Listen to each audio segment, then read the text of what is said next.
예, 그러면 오늘 정호연 변호사님 준비하신 내용 뭔지 네. 직접 좀 소개 좀 부탁드릴까요? 네, 지난 9일 법무부에서 독신자의 친양자 입양을 허용하고 그 유류분 권리자에서 형제자매를 삭제하는 민법 및 가사소송법 일부 개정 법률안을 입법 예고를 했습니다. 예. 근데 다만 명심하실 건 이거는 아직 통과된 건 아니죠? 네, 네. 통과된 건 아닙니다. 예, 법무부에서 마련한 법률 아니고 이제 국회 논의를 거쳐서 이제 통과될 것 같긴 한데 사실 이게 뭐 특별히 반대할 만한 이유는 없어 보이죠? 네, 네. 뭐 예전부터 논의가 되었던 문제이기도 했던 것 같기도 하고요. 네, 네. 우선 독신자의 이 친양자 입양 제도 말씀하시는 건가요? 네, 네. 예. 그럼 우선 제가 궁금한 게 있어요. 제가 이쪽 잘 몰라. 제가 맨날 여기서 아는 체를 많이 하긴 하지만 제가 모든 걸 알지 못합니다. 도대체 네. 뭐 입양 양자 많이 들었는데 친양자 이거 도대체 뭐예요? 친양자는 제도는? 우선 양자는 이 혈연 관계가 없는, 그러니까 제가 낳은 자식이 아닌 그런 사람들 사이에서 인위적으로 이제 법에 의해서 친자 관계를 만들어주는 제도인데 친양자 이 양자 제도는 좀 한계가 있었어요. 그게 그 당시에는 이제 호적이 남아있던 시기였는데 그때는 양자라는 사실이 호적에 공시가 되고 맞아. 그리고 또 양자인 경우에는 그 신생 부모와의 관계가 끊어지지 않았기 때문에 그게 그대로 존속이 됐었기 때문에 이 자의 복리에 반하는 측면이 좀 있다. 그런 한계가 있어서 보통 입양이라고 하는데 그게 좀 많이 기피가 되는 현상들이 있어서 친양자 제도라는 거를 2005년에 민법 개정으로 해서 도입을 했습니다. 근데 친양자라는 건 친생자처럼 다루는 거죠. 양자를. 그러면 거의 뭐 친자식과 동일하게 법률적으로는 본다는 얘기인가요? 네. 그러면 거기 뭐 공부상이나 이런 것들에 대해 전혀 입양했다는 게 안 나타나요? 가족관계증명서 상에는 기재되지 않고요. 근데 그거는 이제 2008년에 호적이 폐지되면서 양자도 그거는 가족관계증명서에는 나타나지 않고 입양관계증명서, 친양자관계증명서에만 드러나게 돼 있고 그 서류들은 굉장히 좀 엄격하게 발급할 수 있는 사람이 정해져 있습니다. 친권자로. 사실 이게 그거 같아요. 예전에 제가 이 문제가 됐던 게 본인이 이제 소위 말하는 드라마에도 많이 나오잖아요. 나중에 출생의 비밀을 알았어. 네. 그게 이제 그때부터 이제 갈등을 얘가 방황을 하고 막 이런 것도 나오잖아요. 그런 것들을 최대한 줄여주겠다라는 것도 좀 있는 것 같고. 그래서 예전에 그러면 입양할 때는 그러면 그 아이의 기존에 어떤 살았던 게 뭐 이름도 있고 다 있을 수 있었잖아요. 네. 그러면 예전 같은 입양할 때 그러면 그 아이의 그 성은 어떻게 됐어요? 성은 그대로 유지가 됐었는데요. 그러면 이제 입양이 된 거는 충분히 그럼 남아 있겠네. 그래서 그걸 알 수 있겠네요. 네. 근데 그거 이제 그 자의 복리를 위해서 변경을 할 수 있는 성본 변경을 해가지고 그래서 똑같이 맞춰놓으면 형식적으로는 이제 같으니까 그렇게 했었는데 그것을 더 나아가서 이제 친양자는 아예 그냥 친자식처럼 그렇게 하겠다. 그리고 성도 바뀌고요. 근데 이번에 바뀐 개정 내용은 뭐예요? 이번에 바뀐 개정 내용은 이게 친양자는 원래 혼인한 부부만 할 수 있었습니다. 좀 당연한 것 같긴 한데. 혼인한 부부만 할 수 있었는데 독신자의 경우에도 이제 아이를 입양을 해서 기를 수 있는 경제적 여건이나 뭐 이런 것들이 충분히 되고 안정적인 양육 환경을 제공할 수 있다면 그 친양자로 입양하는 거를 허용하게 해주겠다. 굳이 부부관계가 아니더라도 배우자가 있어야 꼭 애를 잘 키우는 건 아니니까 꼭 형식적으로 부부인 경우에만 허용한다면 뭐 그건 좀 문제가 있어 보이긴 하네요. 그 실제로 입양특례법이라는 법이 있는데 이거는 이제 만 18세 미만의 요보호 아동이라고 하는 거는 보호자가 없거나 보호자로부터 이탈이 됐거나 학대받는 아동들을 대상으로 해서 입양 요건이나 절차 등을 정한 법인데요. 이 법에서는 독신자도 입양을 할 수 있게 이미 정해놓고 있었습니다. 있었네, 그게? 좀 특별한 사정이 있을 경우에. 근데 이거를 좀 일반적으로 좀 바꾼 건가요? 친양자에서도 또 이제 활용할 수 있게 그러니까 일반 입양에서 가능했었는데 이제 친양자 입양에서도 마찬가지로. 그러면 이거 잘못하면 이렇게 되지 않나요? 혼자서 하면 이게 미혼모처럼 보일 수도 있게 되는 거 아닌가요? 사실 그 이유 때문에 그 헌법재판소에서 미혼 여성 의사가 자기와 이제 가족처럼 친하게 지내던 부부가 있었는데 그 부부 중에 한 사람이 사망을 하면서 그 자녀를 자기가 친양자 입양을 해서 기르려고 했었는데 이 각하가 된 거예요. 처음에 심리가 되지 않고 부부가 아니어서 부부가 아니니까요. 그래서 이거를 이제 위헌법률 제청 신청을 해서 헌법재판소에서 이제 판단을 받았는데 거기 그 합헌으로 결론이 나기는 했습니다. 왜냐하면은 이게 위헌 결정이 날 수 있는 요건을 채우지를 못해서 정족수를 채우지 못해서요. 그래도 뭐 위헌 의견이 있었나 보네요. 위헌 의견이 5인이었습니다. 아 그래요? 네. 거의 통과할 뻔했네. 네. 근데 이때 주요한 그 내용이 편모 가정에서 자라게 되면 그러니까 자라는 것처럼 보일 수 있기 때문에 그렇죠. 이거는 오히려 자의 복리를 침해할 수 있지 않나. 네, 그런 이유가 좀 주된 사유로 해서. 그러니까 이 제도가 시행되더라도 그런 문제는 좀 남긴 하겠네요. 네, 그런데 이제 위헌 의견에서는 혼인 중 부부라고 하더라도 아이를 친양자 입양을 해서 기르고 있다가 이혼하거나 사별할 수 있고 그리고 그런 편모 가정에서 자라는 것이 자의 복리에 반한다는 것은 어떻게 보면 사회적 편견인데 그 편견을 강화하는 것은 부당하다. 네, 근데 요거는 좀 생각이 좀 다를 수도 있을 것 같긴 해요. 그렇게 뭐 예를 들면 뭐 부부가 있다가 이혼하면 뭐 어떻게 이혼 가정의 자녀들은 많기 때문에 그렇긴 한데 그에 비해서 미혼모는 사실 사회적으로 좀 더 어떻게 보면 편견이 더 심하잖아요. 그러니까 이혼 가정의 자녀보다 오히려 미혼모에 대한 편견이 더 강하기 때문에 그런 거에 대해서는 오히려 아이들이 받는 부분에서는 더 클 수도 있는 게 아닌가. 그러니까 뭐 사람에 따라 그렇게 생각할 수도 있을 것 같거든요.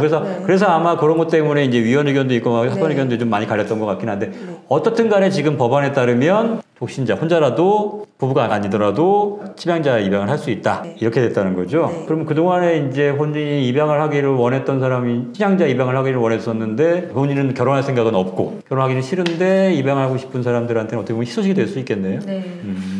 사실 제 주변에는 좀 있어요? 꽤 있거든요. 요새 그러니까 자녀는 있었으면 좋겠지만 결혼은 하고 싶지 않아요. 그러네. 근데 선택할 수 있는 게 두 가지죠. 뭐 이제 미혼모가 되거나 아니면 입양을 하거나 둘 중에 하나가 되겠네요. 얼마 전에 그거 있었죠. 이건 좀 다른 얘기일 수 있는데 그 일본인 사유리 씨가 결혼하지 않은 상태에서 뭐 시험관계를 통해서인지 해가지고 임신을 해서 출산을 했지 않습니까? 뭐 그런 것들에 대한 것도 논의가 사실은 굉장히 뜨거웠잖아요. 뭐 그래서 거기서 찬반도 굉장히 많았었는데 이것도 시행이 되면 아마 논란이 좀 있을 것 같기도 하는 생각이 좀 들긴 하네요. 근데 뭐 충분하게 여러 가지 다양한 방식, 그러니까 뭐 말씀하신 것처럼 뭐 부부라고 해서 꼭 자녀를 잘 양육하는 거, 우리가 좀 가사 사건을 하다 보면 많지 않습니까? 혼인한 부부여야만 그 자녀에게 안정적인 양육 환경을 제공할 수 있다는 게 담보되지는 않는다는. 오히려 맨날 싸우고 그다음에 서로 방임하고 요새 가장 문제가 됐던 그런 아동 학대 사건들 보면 다 부모가 있는 상황. 편모가 아니지 않습니까? 다 부모가 있는 상태에서 한 사람 학대하고 한 사람 방치하고 뭐 이런 거니까 꼭 부부가야지만이 아이를 잘 키운다. 이제는 조금 생각을 좀 바꿔야 되지 않을까. 우리나라가 아직까지 불명예스러운 부분이 있잖아요. 그 해외 입양을 좀 많이 보내고 있기 때문에 그런 부분은 오히려 이런 것들을 허용해주면 좀 우리나라에서 좀 품을 수 있지 않을까라는 생각도 좀 들긴 하네요. 그래서 그런 것들이 좀 배경이 돼서 이런 논의가 있었던 것으로 보이네요. 그래서 독신자한테 친양자 입양을 허용을 하면서 그 입양 허가 절차를 좀 강화하는 규정을 또 신설을 했는데 지금 좀 걱정되는 게 또 있어. 여성만 할 수 있는 건 아니잖아요. 남자가 쓰지.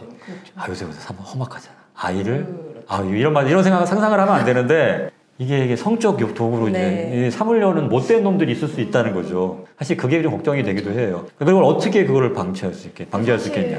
그거는 이제 입양 사전적으로 걸러내기는 조금 힘들 수도 있지 않을까 하는 생각이 있는데 저는 그러니까 입양제도 전반에 대해서 좀 사후 감독을 조금 철저히 해야 되지 않나 하는 생각도 있거든요. 맞아요. 최근에 그 입양 아이가 지금 뭐 학대를 받았다가 사망한 사건 같은 경우에도 사실 사후 감독이 제대로 이루어지지 않은 현장, 그러니까 말로 직접 와서 보는 게 아니라 그냥 전화로 통화해가지고 뭐 어떤 상황이다라고 이제 넘어가는 경우들 이런 것들이 많아서 문제가 됐지 않습니까? 그래서 이런 사후 감독에 대해서도 좀 철저하게 좀 해야 되지 않을까라는 생각이 들긴 하는데. 그래서 뭐 말씀하신 부분들은 최대한 걸러낼 수 있는 거는 입양 허가 전에 가사 조사관이 있지 않습니까? 가사 조사관이 입양 환경에 대해서 좀 조사를 하도록 하는 걸 의무화하고. 그리고 가정법원에서는 또 입양 후 양육 환경이라던가 양육 시간이라던가 이런 것들을 좀 심사 요소에 넣어서 허가할 것인지 말 것인지를 결정하도록 가사소송법 규정이 또 개정이 됐거든요. 혹시 뭐 거기 뭐 예를 들면 입양할 수 없는 뭐 결격 사유라든가 아니면 뭐 입양의 특별한 조건이라든가 혹시 이런 것들이 혹시 되어 있는 게 있나요? 그런 것들은 이미 현행 법에 있는 그 조건에 그대로 특별히 더 추가되거나 이런 것들은 없고 다만 그 심사를 좀 더 철저하게 하겠다 이런 건가요? 법원의 허가인가요? 네, 가정법원의 허가?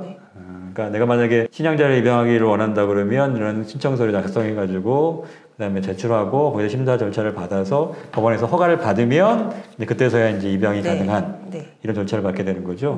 혹시 여기 뭐 특별히 이 바뀐 친양자 제도에 대해서 혹시 뭐 더 언급하실 부분 있나요?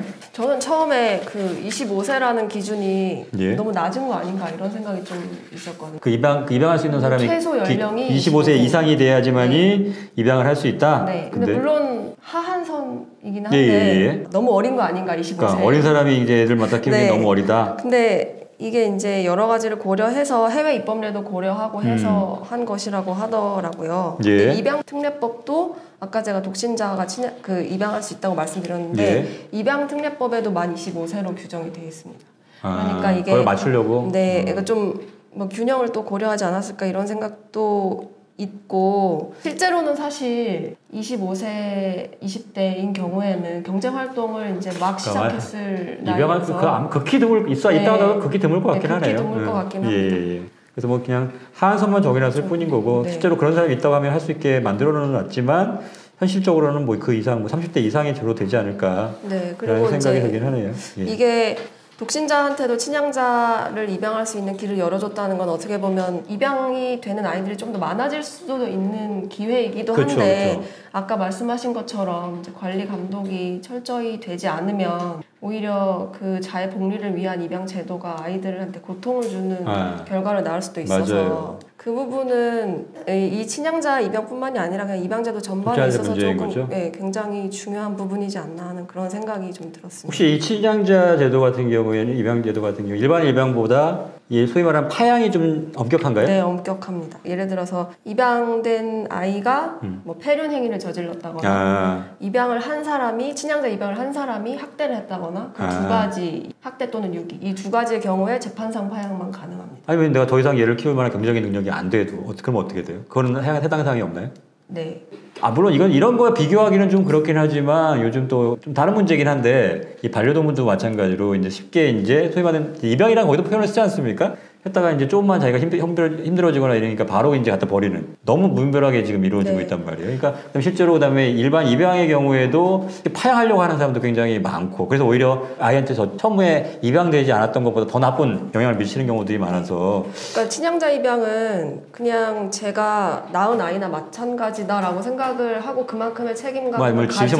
왜냐하면 이 친양자 입양을 하게 되면 물론 파양을 하게 되면 다시 부활을 하지만 이 아이의 친생자와의 관계는 끊어지거든요. 법적으로 아예 끊어져 버리는 거기 때문에 나중에 나타나더라도 뭐 내가 주장하더라도 그건 소용이 없는 건가 되는 거예요? 내가 나중에 나의 부모야 나 데려갈 거야 이래도 안 된다는 건가요? 그게 안 되는 거예요. 그러니까 어차피 여기 이제 끊어지게 되니까. 그래서 제가 그냥 아이를 낳은 거나 마찬가지다라는 생각을 가지신 분들이 해야 되는 그러니까 실제로 뭐 소위 피는 안 섞였지만 거의 내가 낳은 아이가 똑같이 그런 사명감을 가지고 얘를 키울 수 우리가 보통 부모들이 아무리 어려운 환경에 처하더라도 자식을 키우기 위해서 열심히 노력하잖아요. 똑같이 그렇게 해야지 힘들다고 뭐 얘를 파양하거나 이렇게 해서는 안 된다는 거잖아요. 지금 뭐 다양하게 입양 제도가 확대되는 건 좋긴 한데 그러니까 아까 말씀 걱정되는 게 관리 감독이 좀 제대로 이루어져서 그러니까 학대받는 아이들이 더 이상 없었으면 하는 바람이 드네요. 하여튼 이게 지금 어떻게 보면 사람들의 어떤 생각이라든가 실태를 반영하는 것 같아요. 그러니까 점점 더 결혼에 대해서는 부정적이고 다만 이제 아이에 대해서는 좀 더 긍정적인 분들이 선택할 수 있는 방법. 예전에는 그냥 미혼모라고 하면 약간의 부정적인 것도 있고 막 비난도 받고 이랬는데 합법적인 범위 내에서 지금 이루어지는 거기 때문에 나는 공식적으로 나는 결혼하기 원치 않지만 아이는 내 자식처럼 키우겠다. 이렇게 법적인 테두리 내에서 하겠다는 거라서 어떤 선택의 여지가 좀 나눠졌다는 것은 좀 괜찮은 것 같다는 생각이 드네요. 그동안 또 기다렸던 분들 입장에서 희소식이 될 수 있을 것 같아서 또 혹시나 또 그 대신 이 법안에 대해서는 혹시나 생각하지 못했던 미흡한 점도 있을 수도 있으니까 이거 좀 확실하게 검토를 잘 해가지고 혹시나 있을 수 있는 부작용이라든가 것도 잘 검토가 된 상태에서 법이 마련되고 통과됐으면 하는 바람입니다.